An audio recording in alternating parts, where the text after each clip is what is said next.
It started right there by your feet. The needle-nose drill through the concrete carpet slab fell through roadside signal fire, hiring squad car radios. We were not allowed in the pantry. Their onions, not red wine, delisted numbers, and potato vodka slime bucket list, Mr. Clean behind it with a child-proof cork tongue cut in the middle for split into spilled into speech inaugurations and the first anniversary with no one to place flowers and no one to notice the last years are dead. Us.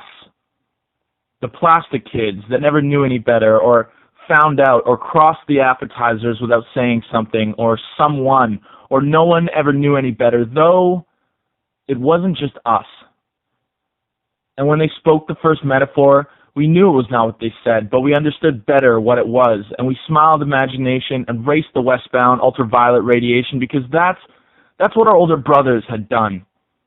They'd gone to college before they found the time to tell us why, or before we asked them to, or how hard it might be to keep up sometimes, and being deaf and blind was a small price to pay for sitting too close and listening too loud. We rode Tonkas down the driveway to the drawn river walls while way for the going and the dry gravel pitfalls. Matriarchal foghorns rode the breeze, hands free, to bring us into soggy marshmallows and help trick back our temperature.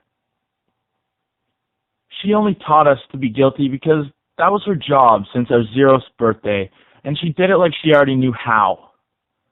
And whenever she held the cutting board flat, her knuckles did not tremble. Not once.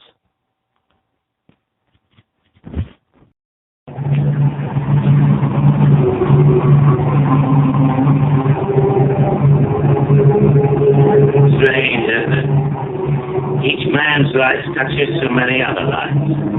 When he isn't around, he leaves an awful hole, doesn't he? Oh, I've heard of things like this. You're giving me some kind of a spell or something. Well, I'm going to get out of it. I'll get out of it. They should have told you right away. After this, that is to say, after then, that one time, you dreamed so much for how little you slept, and your hazel eyes were too exhausted, too shut after 2 years of too many August-long weekend, rancid parade, popcorn stand, acid reflux, like when they canceled Firefly. The moldy towel showers and the gray on white dryer lint sweaters that were only itchy until you cut the tag up. But here is what matters. Finger painting with Jungle Gym girlfriends, street hockey with masking tape C's and garbage can goalposts, smoking in concerts, and stumbling downstairs to pay $35 on Visa for the same kind of pizza, your keys still dangling on the outside of the door. It's The Grinch on VHS and telling friends you love them despite the awkward silence of a family who never hugged. It's the new CD Tuesdays and the comic book Wednesdays and the Sundays you felt so green you actually took a sick day on a day you were sick because the earth is just a pile swept into the dustpan. Every story will have to be written in past tense. That's what really bums me out, you know? In the last 24 years, I've gotten pretty fond of living. It really passes the time.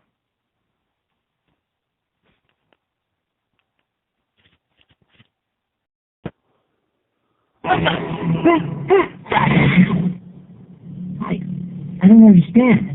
You made me go in the freezer tube? Detonation in T-15 seconds. You once froze me. You took away my life.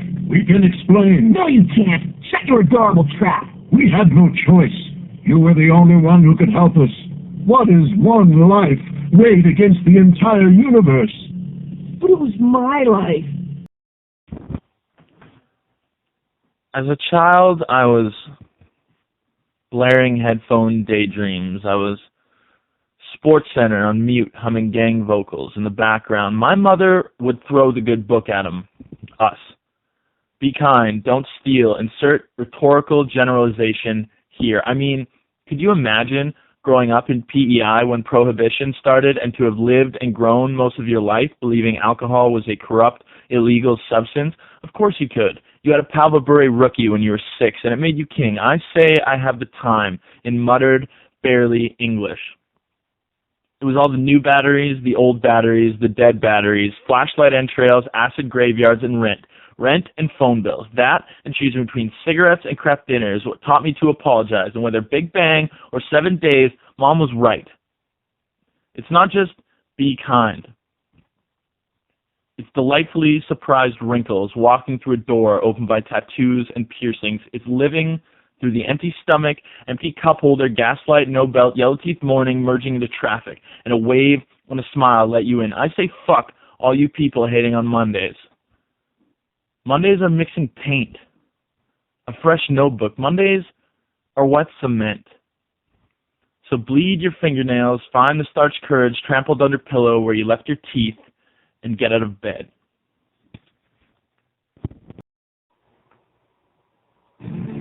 Take a deep breath, Hardigan. Settle down and think straight. You're pushing 60, and you got a bum ticker. You ain't saving anyone. Got a great attitude, Bob. Real credit to the force you are. I mean that.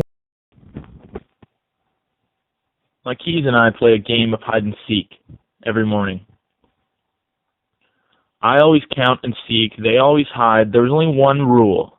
And every morning, my blood pressure still plays. You just can't stop it sometimes. James smirked with his eyes, not his mouth. He used Melina every time. Forward square, and she would disappear into the ground and reappear from the sky to kick me in the face. Then he would combo forward square with forward square.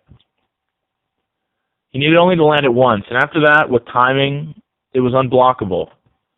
He always landed it at least once, so I quit. Sometimes you just lose.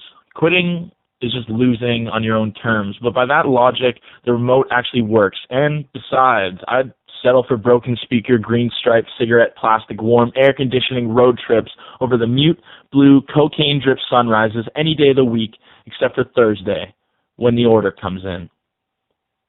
If you knew the time and place of your death, you would go crazy thinking about it. I think that was on a movie. Maybe not, but you must have heard it. It's been said at least enough times to make it too cliche to have any place in this poem. When the years remain, I could stack the boxes higher. With months left, I could knock on wooden doors, burden tired couches of friends, of old family, of no relation.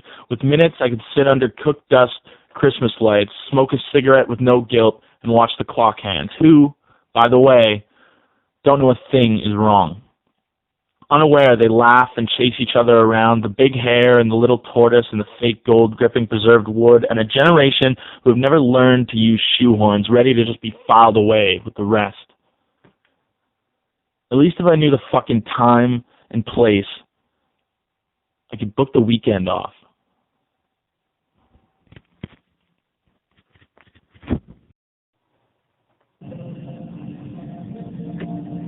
Doesn't even wake you in the middle of the night. The feeling that someday they will pass that foolish law. Or one just like it. Come for you. And your children. It does indeed.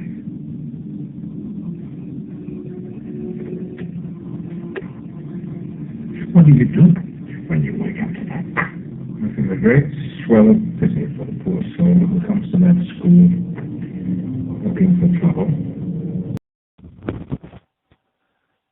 And then she said, I think I'll miss you most of all. Like I was the Scarecrow from the fucking Wizard of Oz. But that's not what's really bothering me. It's all of it, I guess.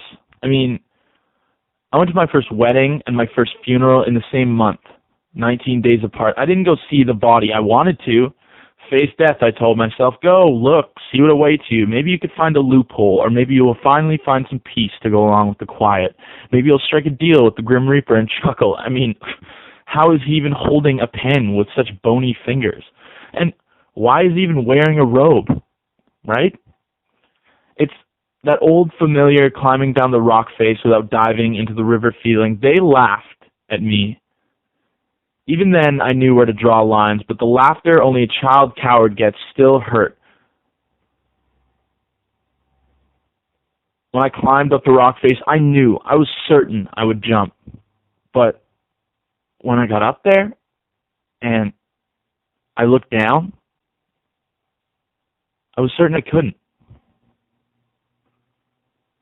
I should have learned a lesson about perspective that day, but I was 9, and instead I learned a lesson in not crying while climbing down a rock face. The truth is, I chickened out. That's all I did, and you know it. Green Lantern is shaking his head in a parallel dimension. It's just the color yellow. It's stupid. It's sunflowers and bikini tops. It's banana peels, but it's there. It has lamplight arrivals, and it blares the silence so loud that the speakers still crackle every time you listen to Pantera. And when the curtains can't possibly hold off the light any longer, it's still right there with you. When I did construction, I would pass out almost instantly. Every night, as soon as I tucked my blanket under my feet, I still dream of those sleeps.